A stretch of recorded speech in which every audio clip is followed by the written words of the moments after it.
Subhanallah, walhamdulillah, wa la ilaha illallah, wallahu akbar, wa la hawla wa la quwwata illa billahil aliyyil azim. Assalamu alaikum wa rahmatullahi wa barakatuh, and welcome to a new episode of Islam Unveiled. Brothers and sisters everywhere, Assalamu alaikum wa rahmatullahi wa barakatuh. This is a beautiful greeting of Islam. Peace be with you, God's mercy and His blessings. I also like to welcome our guests here in the studio once again. How are you all? If you remember, in the last episode, we left with a question that we couldn't answer because we ran out of time.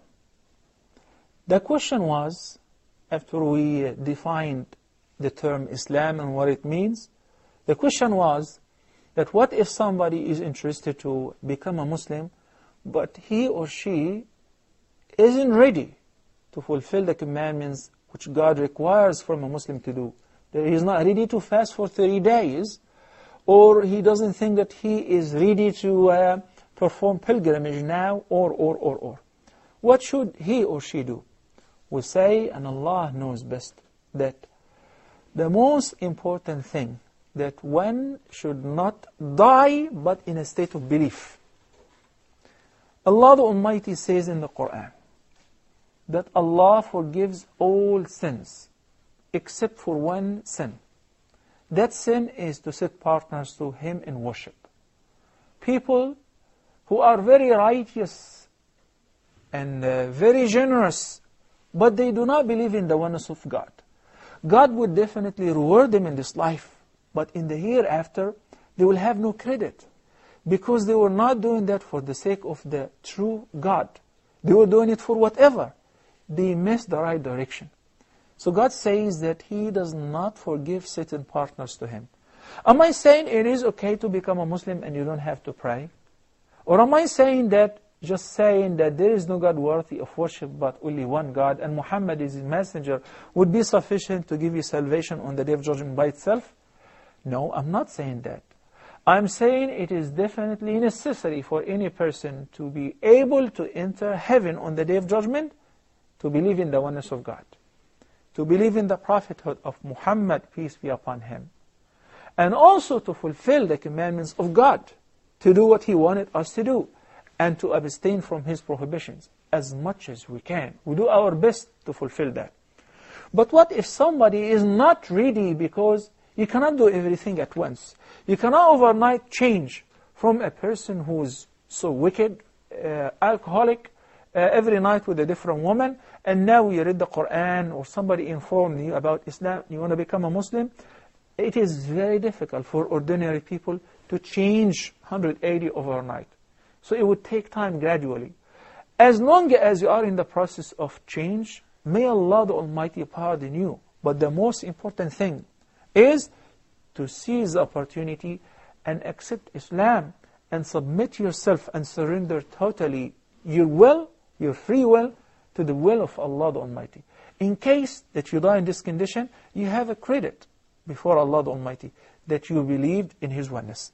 And now, in this episode, after praising Allah the Almighty and sending the best peace and salutation upon His Prophet Muhammad, peace be upon him, we're going to live with another concept in Islam, which is the most important concept, the concept of God. Who is God? Who is the Lord of Muslims? Whom do Muslims worship? We have heard so many rumors and stereotyping about Muslims and what they worship. And today, we're going to unveil the truth. Allah is the personal name of the Muslims' God. Muslims and the believers worship only Allah.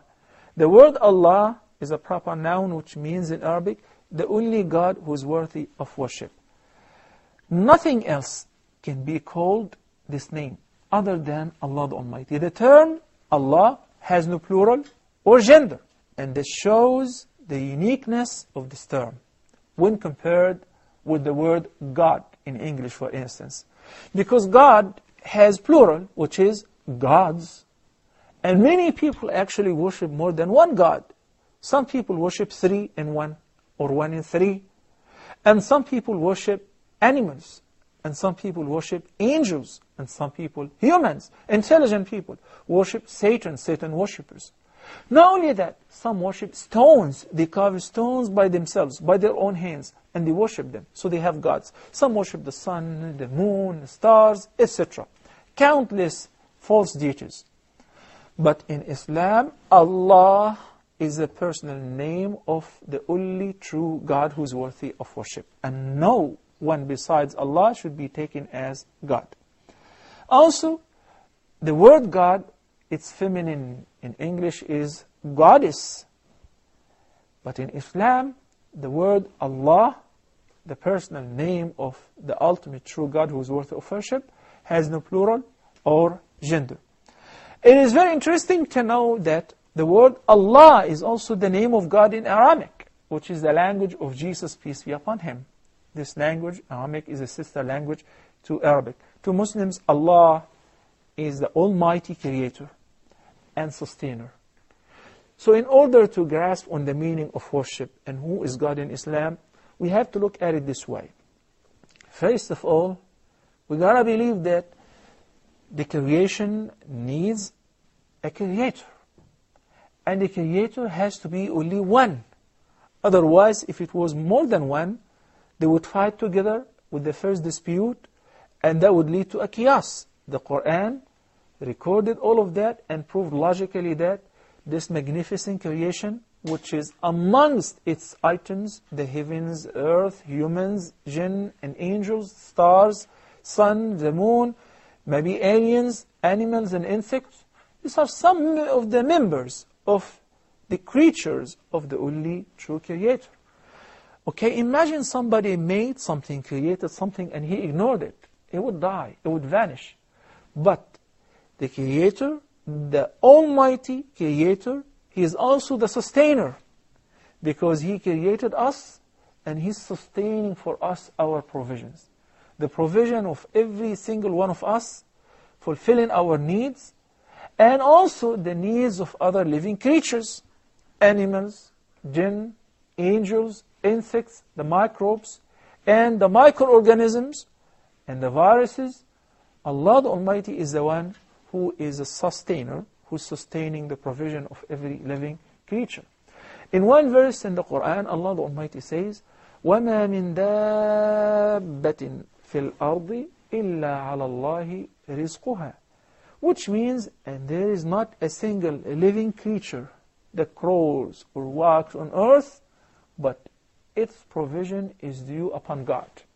No one else can provide others, not even himself or herself, but only God, and by His leave or His permission.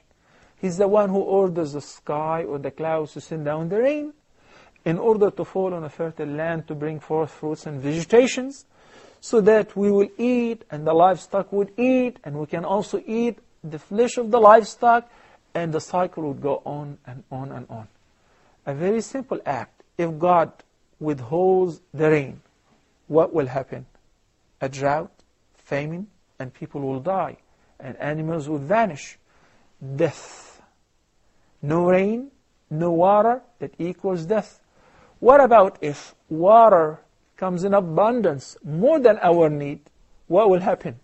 Floods, disasters, hurricanes, tornadoes, that also would lead to death. So God, the Creator, the Sustainer, is the one who's controlling all of that and keeping balance, so that the sun would not draw any further, or otherwise it would burn us. If only 1 millimeter the sun would draw nearer to the earth, it will burn every living creature. Also, if the sun moves away a little bit, we will freeze. So Allah the Almighty is keeping this balance in order to maintain the cycle for a limited time, until the Day of Judgment, when Allah the Almighty will decide it is over, and it is time to resurrect all the dead for recompense or accountability. If you really wanted to know about God in Islam, in brief, and if you wanted to know whom do Muslims worship, there is one verse in the Quran, one chapter in the Quran. The Quran consists of 114 chapters. It is number 112, chapter number 112, and it is known in Arabic as Al-Ikhlas, or sincerity.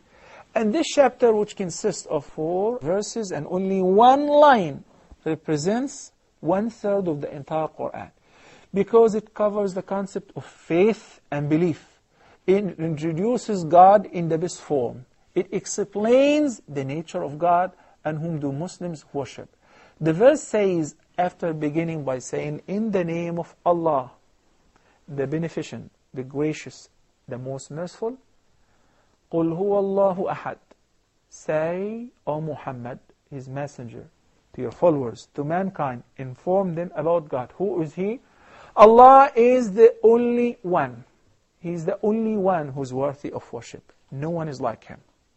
There is no other copy of God. He is the only one. Allahu Samad. He is the eternal refuge. He is the self-sufficient. He is the sustainer, whom everybody rely on Him, and He does not need any help from no one. Lam yalid wa lam yulad. Very important phrase. He begets not, nor was He begotten. He has no beginning, nor will He have an end. He is the eternal. He is the everlasting. He has no beginning, and He doesn't have children, nor does He need to have children. وَلَمْ يَكُنْ لَهُ كُفُوًا أَحَدٌ. And no one is ever comparable to Him. No one is equivalent to Him. No one would have any of His traits or can be characterized with any of His characteristics. Furthermore, with the definition of the word Allah, and whom the Muslims worship in Islam, after the short break, inshaAllah, we'll get to continue. So please hang around and stay tuned until we come back. Assalamu alaikum wa rahmatullahi wa barakatuh. Subhanallah, walhamdulillah. If you're 18 or if you're 80, if you've been Muslim for 50 years or 5 minutes, this is a show for you. You know, when 5 times a day our foreheads touch the ground in prayer, we beg for what's most important in our lives. We want to be good people, better Muslims. We want to serve Allah Almighty with all our hearts. In this show, Let's Talk, every week we're going to talk about Islam and life, how to relate with other people and how to serve Allah.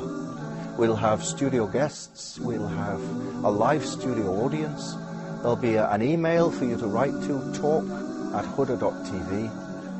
So if you're looking for something different, looking for something that will make you think, maybe even touch your heart, this is the show for you.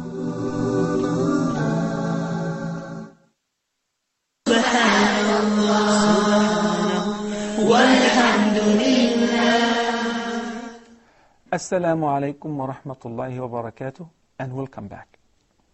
There is another very interesting verse in the Quran which is worth of studying and learning. It is verse number 255 of the 2nd chapter of the Quran. This chapter is known as Al-Baqarah. We're going to refer to it a lot, so remember and mark down this name. The Baqarah means zakah.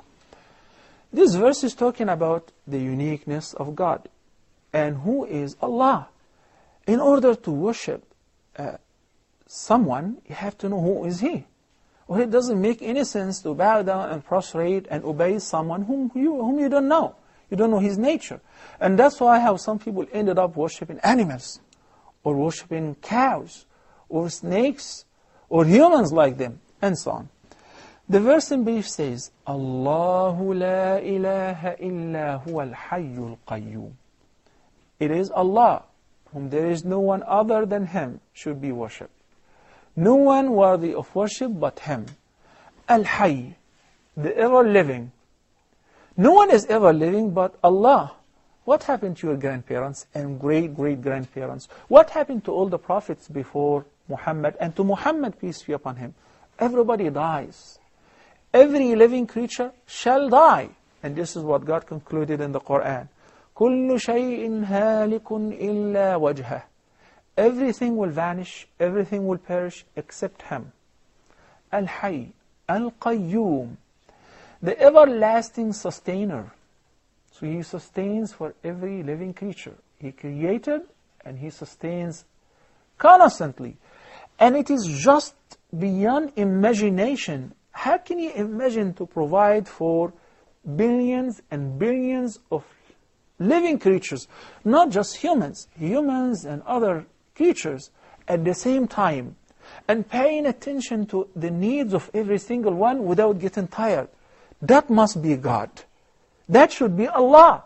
And no one would have this quality but only one. That is Allah. So the second quality in the verse, besides being the only one, the ever-living, the third will be Al-Qayyum, the sustainer. The next one is very interesting. لا تأخذه سنة ولا نوم. Before I give you the meaning of this, I want to tell you an incident that happened with Prophet Moses, peace be upon him. Prophet Moses was one of the prophets of Islam, because all the prophets came to preach the oneness of God. And Islam is to surrender yourself and submit yourself and your will to the will of only one God.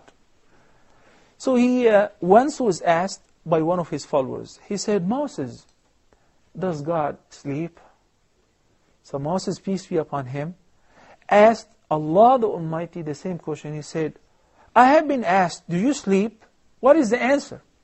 He said, in order to answer this question, I want you to carry 2 flasks, 2 glasses overnight and keep standing. Don't go to sleep. And be sure not to fall asleep. So he did. After 1/3 of the night had passed already, Moses was so tired because he was standing and carrying the 2 flasks in 2 hands. So he wanted to rest, but he remembered that he should not sleep. So he tried to alert himself. He tried to keep himself awake. But after 2/3 of the night, he could not resist anymore. So he knelt down and the glasses fell off his hands and they were broken. So he got up of his slumber and he was very alert and he was very worried to what happened because he could not maintain the 2 glasses. So Allah the Almighty said to Moses, peace be upon him, imagine if I go to sleep or if I rest, what will happen to the heavens and the earth? You could not maintain the 2 glasses for one night, for a few hours.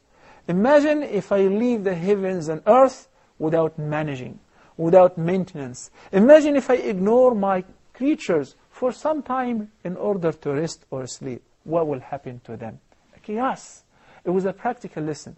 So this verse says, God is the one whom لا تأخذه سنة ولا نوم. Not just that He doesn't sleep, neither a slumber nor a sleep overtakes Him. Because He doesn't need that. And that's why those who characterize God as human are disbelievers. Those who say that God created the heavens and earth in 6 days and He rested on the 7th are ignorant. Because how could you say that God, who is the creator of this magnificent creation, that needs to rest? If somebody is in need for rest, then he experiences fatigue. He gets tired. He doesn't deserve to be God. God is totally unlike any of that. Neither a slumber nor a sleep overtakes Him. مَنْ ذَا الَّذِي يَشْفَعُ عِنْدَهُ إِلَّا بِإِذْنِهِ. Who is He that who can intercede with Him without His permission? Intercession is a subject that inshallah we will single out a whole episode to speak about it. So we will postpone it until later on. To Him belongs the heavens and the earth and what they contain. They're His. He created them and He created everything, so they should belong to Him. أَنْ يَعْلَمُ مَا بَيْنَ أَيْدِيهِمْ وَمَا خَلْفَهُم. He knows everything about His creatures in this life, and He knows what will happen to them in the hereafter. As a matter of fact, that has been explained furthermore by Prophet Muhammad, peace be upon him, who said that 50,000 years before Allah created the heavens and the earth, He recorded in a book that is preserved with Him the knowledge of everything that will happen to us before even we were created. How long you will live, how much food you will need in your life. When will you die? Where and when will you get married? And how you will meet your life mate. All of that have been known by Allah, by His infinite knowledge. While no one knows anything about Him, nor can encompass anything of His knowledge except by His leave. All the knowledge which we achieve in this life, we only achieve because He permitted us to learn it. He encouraged us to learn, but no matter how much we learn, it is nothing compared to the knowledge, the infinite knowledge of Allah the Almighty. Well, I'm afraid that we're going to end up this episode before answering some of your questions. So I will tackle some of those questions, and hopefully, inshallah, next episode we'll continue explaining the concept of God, Allah, in Islam. What's your name? My name is Khalid. I am from Bosnia, and I have a question. Okay. The Prophet, peace be upon him, said, then we can ponder the creations of Allah, but we can't ponder the essence of Allah. Why is that? And is Islam still a religion of reason, logic, and proof, even we are not allowed to think about such things?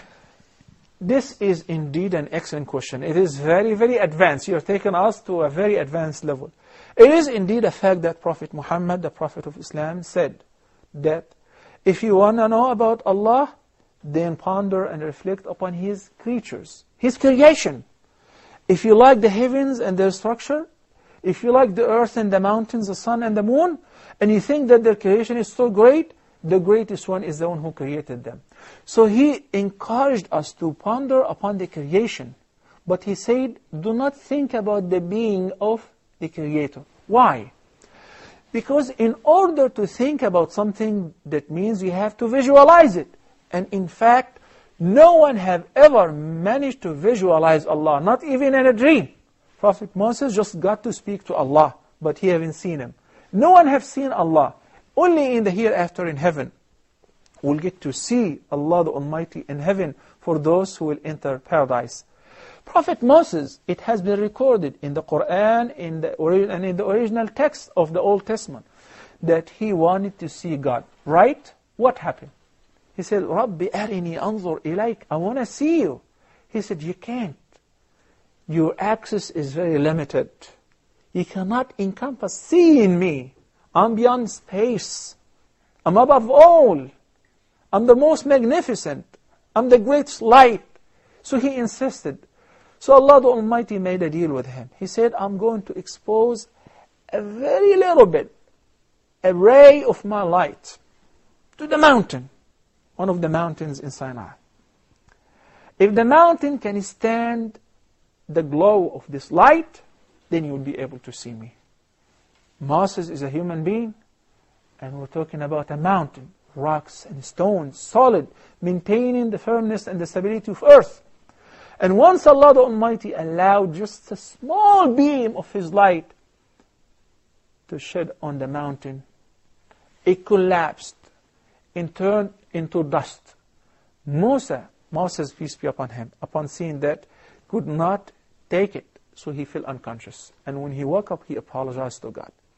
So if you cannot see God, if you cannot encompass Him by your knowledge, if you cannot visualize Him, how would you think about Him? So how do we know Him? We need to know about Him. Allah the Almighty did us the best favor. He sent to us the messengers, and He revealed unto them His words in order to explain to us who is God, what are His beautiful traits, and how do we worship Him, what does He want from us, and how can we see Him in the hereafter. And the biggest proof that Islam is a religion of reasoning and logic, many Quranic verses trying to prove and establish the oneness of God with reason and logic. For instance, a verse which says, لَوْ كَانَ فِيهِمَا آلِهَةٌ إِلَّا اللَّهُ لَفَسَدَتَا. Had there been any other God besides Allah, then the heavens and the earth would have been ruined. They would fight over them. Furthermore, talking about the humanship of Jesus, peace be upon Him, and His mother, and the virgin birth of Jesus, and it's just one of the miracles that Allah made, and Jesus is not the Son of God, nor is He God. He said, مَا الْمَسِيحُ ابْنُ مَرْيَمَ إِلَّا رَسُولٌ قَدْ خَلَتْ مِنْ قَبْلِهِ الرُّسُلُ وَأُمُّهُ صِدِّيقَةٌ كَانَا يَأْكُلَانِ الطَّعَامِ. Jesus, the son of Mary, and his mother, Mary, peace be upon them, were just humans. And the proof to that, the logical proof, reason. They used to eat. They used to walk amongst humans. So what does it mean that they used to eat? They used to eat, that means eat, drink, defecate, urinate, answer the call of nature, sleep. These are the traits of a human being who is in need. If you do not eat, what will happen to you? You will die. If you do not drink for 3-4 days, you will die. But God is ever living, and He is a sustainer. He does not die because He does not need to eat nor to drink, and obviously not to sleep.